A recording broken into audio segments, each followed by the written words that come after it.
최근 SNS를 통해가 불특정 다수에게 접근하고 유대감을 쌓은 뒤에 금전을 요구하는 연애 빙자 사기, 로맨스 스캠 피해가 급증하고 있습니다.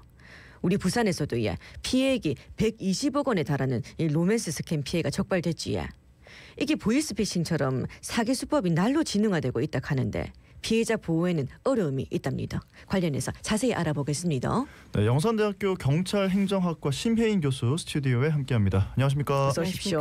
네, 반갑습니다. 지금 말씀드린 것처럼 로맨스 스캠 사기가 기승을 부리고 있다고 보도를 통해서 만나게 되는데요. 지난달 부산경찰청이 로맨스 스캠 사기 일당을 구속 송치하기도 했습니다. 지금 방송을 듣고 계시는 분들을 위해서 로맨스 스캠이라는 게 정확히 어떤 건지 좀 살펴주실까요? 네, 로맨스 스캠이라고 하는 거는 연인 간의 사랑을 의미하는 로맨스와 네. 신용 사기를 뜻하는 스캠의 합성어로 로맨스 스캠이 있습니다. 주요한 수법으로는 카톡 아니면 이메일, 인스타그램 등 SNS로 접근을 해서 상대방의 호감을 얻은 다음 금전을 요구하는 것을 말합니다. 예. 지난달에도 이 부산에서 로맨스 스캠 사기 일당이 적발이 됐거든요. 이 일당이 84명에게서 122억 원을 가로챘다고 합니다. 이게 어떻게 접근하고 이래 큰 돈을 가로챌 수 있었는지 사건에 대해서 좀 풀어주신다면요. 사실상 이와 같은 게 사건이 나왔을 때 사람들의 입장에서는 로맨스 스캠이라고 하면 보통 해외에서 발생한다라고 생각을 했는데 이번 같은 경우에는 조금 경각심을 많이 주는 것 같습니다. 한국에서도 발생할 수 있다라는 것이 되니까요. 이 사건 같은 경우에 한국계 외국인 여성을 사칭한 조직 일당들이 SNS를 통해서 피해자들에게 접근을 한 다음 가상 자산 투자를 유도를 해서 이렇게 피해 금액이 컸고요. 기간도 8개월 가량으로 굉장히 길었던 것으로 보입니다. 또한 이번 사건 같은 경우에는 한중 합작 범죄다라고 볼 수가 있는데요. 4월경에 피해 신고를 접수를 해서 경찰에서 수사를 착수했고 조직원 20명 정도를 검거를 했는데요. 그중에 모집총책 20대 한국인 1명과 관리총책 중국인 30대 1명 그리고 총 12명을 먼저 구속을 한 다음에 최종적으로는 20명이 검거된 상태입니다. 이 사건 같은 경우에는 아직까지도 6명의 총책들을 중국인 총책들을 인터폴에 수배를 하고 있는 상황이고요. 이 피해 사례를 조금 더 언론에 나와 있던 내용을 조금 요약을 해보면 한국에서 20, 30대 지인들을 조직원으로 모집을 해서 캄보디아랑 라오스로 우선 데려갑니다. 그래서 이성에게 호감을 얻도록 돈을 가로채는 로맨스 스캠 범행 수법을 교육을 굉장히 적극적으로 했습니다. 교육뿐만 한 게 아니라 조직원 일당들에게 사기 금액의 수준에 따라서 보너스를 지급한다든지 아니면 승진을 한다든지 반대로 실적이 안 좋으면 벌금을 부과한다든지 조직원들에게 인사고과를 반영하는 등 범죄로 굉장히 독려한 조직적인 수준을 볼 수가 있습니다. 뿐만 아니라 SNS 한국계 여성으로 사칭을 했다고 말씀드렸잖아요. 피해자들을 굉장히 무작위로 접근을 했습니다. 그래서 피해자가 84명에 이른다고 볼 수가 있고요. 이것도 지금까지 신고된 접수 사건만 이런 거지 사실은 알려지지 않은 사건은 더 할 수 있다고 생각이 됩니다. 네, 지금 뭐 범죄 조직에서도 인사 고과까지 반영이 되는구나. 네, 맞습니다. 이런 생각이 들면서 지금 말씀해 주시는 걸 들으면 보이스피싱이 점점 뭐 이런 식으로 좀 변화하고 있구나 이런 생각도 해봤습니다.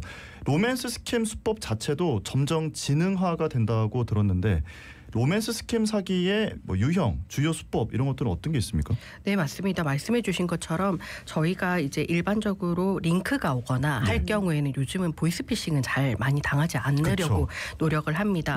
하지만 로맨스 스캠 같은 경우에는 로맨스 스캠을 당했을 때 지급 정지가 어렵다는 허점이 있어서 그거를 이용해서 보이스피싱 조직들이 로맨스 스캠으로 많이 옮겨가고 왜 있습니다. 지급 정지가 어려워요? 지급 정지가 어려운 이유는 이게 법에 허점이 있는데요. 단서가 붙어 있습니다. 단서가 어떤 단서가 붙어 있냐면 통신사기 피해 환급법이라는 곳에 지급정지 대상에 대한 단서 조항이 붙어 있습니다. 거기에 재화의 공급 또는 용역의 제공 등을 가장한 행위는 제외하되라고 돼 있는데 이 제외하되 하는 용역 부분에 로맨스 스캠이 들어갑니다. 그래서 저희가 알고 있는 대출을 제공한다거나 알선한다거나 중개한다거나 이럴 때는 당연히 보이스피싱 지급정지가 가능합니다. 하지만 로맨스 스캠 같은 경우에는 여기 단서 조항이 들어갑니다. 그럼 왜 이렇게 해놨냐라고 하면은 만약에 너무 무분별하게 지급 정지 요청을 하면 온라인 거래가 굉장히 얼어붙게 위축될 수 있기 때문에 그러한 것을 좀 제한을 하고자 이런 상황이 되어 있습니다. 그래서 로맨스 스캠 같은 경우에 주요한 수법으로 한 5가지를 볼 수가 있는데요. 사실상 포인트 환전이나 환전 수법이 가장 많습니다. 이 같은 경우는 이제 피해자들에게 유인을 해서 아까 말씀드렸다시피 선물 거래 아니면 가상 비트코인 아니면 계좌 이런 것들에게 돈을 받은 다음에 이제 그 자금력을 돈을 다시 빼고 싶다, 투자금을 다시 빼고 싶다라고 하면은 뭐 신용 등급이 떨어졌다라든지 아니면 대출금을 갚아야 된다라는 식으로 다시금 돈을 유도를 하고요. 만약에 그 돈이 입금되지 않을 경우에는 자금력이 없다고 판단을 돼서 연락을 끊어버리는 수법을 하고 있습니다. 예. 사실 84명에게서 122억 원이라 하면은 저희 평균 한 명당 뭐 1억 5천 정도는 가로챘다고 볼 수가 있는데 이래 범죄자들이 SNS로 접근하는데 어떻게 이렇게 큰 돈을 빼앗겼나 뭐 현혹되지 않으면 되는 거 아닌가 이렇게 생각하실 수도 있는데 실제로는 이렇게 피해자가 계속해서 나오고 있거든요. 보이스피싱처럼 좀 속아 넘어갈 수밖에 없는 그런 이유도 있지 않을까 싶은데 어떻습니까? 근데 사실상 이게 현혹이라고 하는 게 피해자들이 공통적으로 나오는 게 피해를 당하고 나서야 인터넷에 검색을 해봤을 때 이와 같은 수법이 굉장히 많다라는 걸 뒤늦게 인지합니다. 근데 그럴 수밖에 없는 게 일반적으로 사기에 대한 접근이라든지 처음부터 그렇게 하지 않습니다. 처음에는 단순하게 안부를 묻거나 아니면 굉장히 신뢰감을 한 일주일간 굉장히 긴 기간 동안 형성을 합니다. 그리고 요즘 같은 경우는 딥페이크가 되어 있다 보니까 뭔가 영상 통화를 딥페이크로도 하다 보니 실질적으로 믿게 되는 경우가 많습니다. 그래서 굉장히 충분한 시간을 들여서 라포를 형성을 하고 신뢰감을 형성하기 때문에 현혹되는 메시지나 이거를 인지를 하기가 사실상 어렵습니다. 그래서 피해자들도 처음에는 조금 경계를 하다가 이 연락이 일주일, 최대는 2주일까지도 이어지니 사실상 조금은 많이 마음을 놓는 경우가 많습니다. 그 이후에 이제 돈을 입금하는 방식이나 아니면 투자를 권유하는 방식이나 이런 수법들을 진행을 합니다. 그러니까 뭔가 진짜 친구처럼 뭐 정말 호감을 표현하면서 1, 2주 정도 라포를 쌓아서 이게 이렇게 이어지기 때문에 생각보다 인간은 환경이 지배가 된다. 그래서 이런 일이 발생하는 거다. 이렇게 말씀을 해주신 것 같아요. 로맨스 스캠 사기가 뭐 계속 늘고 있다고 하는데 이 피해 건수는 어느 정도가 되는지 발생 추이는 어떤지도 궁금하거든요. 네, 국정원에서 2019년에서 2023년 최근 5년 동안 집계한 신고 피해액이 138억 원이었습니다. 그런데 오늘 같이 말씀드리는 122억 이런 사례를 봤을 때 경찰청에서 처음으로 이러한 사례들을 집계를 했을 때 올해 상반기만 하더라도 사례 피해 건수가 628건이고요. 피해 금액은 454억이라고 하니까 실질적으로는 더 많을 것으로 추산을 저희가 해볼 수가 있습니다. 그리고 아까 말씀드렸다시피 지급 계좌가 정지가 안 되다 보니까 중복해서 피해 지급 계좌가 60개 정도 이상으로 나온다고 합니다. 그런데 이렇게 로맨스 스캠이 갈수록 늘어나고 있지 않습니까? 이래 계속 늘어나는 이유는 또 뭐라고 보십니까? 아까 이야기를 나눈 것처럼 보이스피싱 조직들이 로맨스 스캠 수법으로 전환하고 있기 때문이다라고 볼 수가 있습니다. 자, 그러면은 뭐 어떤 사람들이 로맨스 스캠 사기범의 주요 타깃이 되는 걸까? 이런 궁금증도 생기거든요. 사실상 가장 많이 당하는 주요 타겟들은 사실 돈이 있는 타겟이다라고 볼 수가 있고요. 그래서 40, 50대 중장년층의 외로운 사람들, 외로움을 많이 느끼고 있는 사람들이라고 할 수가 있지만 뿐만 아니라 대출금이 필요하거나 자금이 필요한 사람들이 사실 여기에 많이 취약한 상태입니다. 그래서 생각보다 20, 30대도 많이 당하고 있고요. 뿐만 아니라 피해자들 중에 대다수 중에 일부가 이혼을 했거나 혼자 자녀를 양육하는 부분들도 있었고 그리고 최대 이번 사건의 피해자가 70대도 있었습니다. 그래서 노년층의 노후 자금까지도 피해 자금으로 노출이 되고 있어서 사실상 감정적으로 취약하신 분들이 많이 피해를 입고 있는 상황입니다. 이게 참 수법이 점점 진흥화되고 있는데 이 사기를 좀 의심해 볼 수 있는 방법이 있을까요? 우선은 이제 사기를 의심해 보는 방법은 뭔가 뭐 초반에는 뭔가 좋은 관계 아니면 뭐 연인 관계라고 느끼는데 어느 순간 돈을 요구하거나 할 경우엔 일단 의심을 해볼 필요가 있을 것 같습니다. 하지만 그걸 돈을 요구한다 했을 때 큰 금액을 먼저 말씀하시진 않는다고 합니다. 보통은 10만 원, 5만 원 이렇게 투자를 해봐라 라고 했을 때 10만 원을 넣어서 10만 원을 잠적을 하지 않습니다.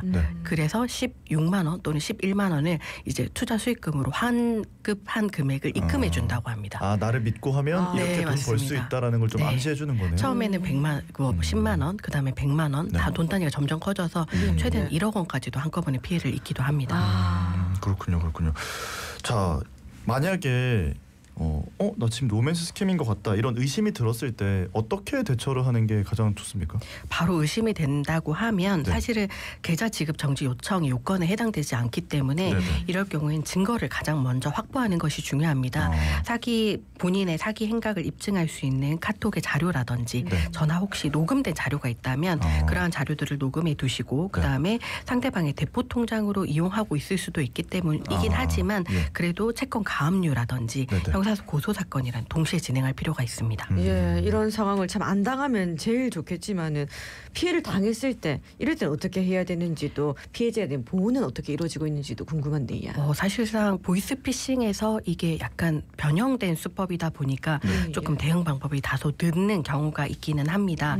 하지만 기존 금융 거래에서 자정 제도 중에 의심 거래 정지 제도라는 게 있습니다. 네. 이건 보이스피싱이 아니어도 네. 뭔가 의심되는 사례다라는 저희가 카톡 캡처라든지 이런 부분들을 금융회사에게 직접적으로 연락을 해서 이상 금융 거래 탐지 시스템에 적용을 하게끔 하면은 사실 지급 정지도 가능합니다. 그래서 저희가 사실 뭔가 해외에서 네. 카드를 쓸 경우에 가끔 카드가 정지되는 경우가 있거든요. 예. 그런 식으로 이상 거래 금지에 대한 탐지가 가능하도록 되어 있어서 은행 쪽으로 이제 적극적으로 좀 도와달라는 신호를 요청을 하시면 초기 대응은 사실상 가능할 수도 있습니다. 네, 그렇군요. 자, 이 로맨스 스캠에 대해서 영산대학교 경찰행정학과 심혜인 교수님과 이야기를 나눠보고 있는데요.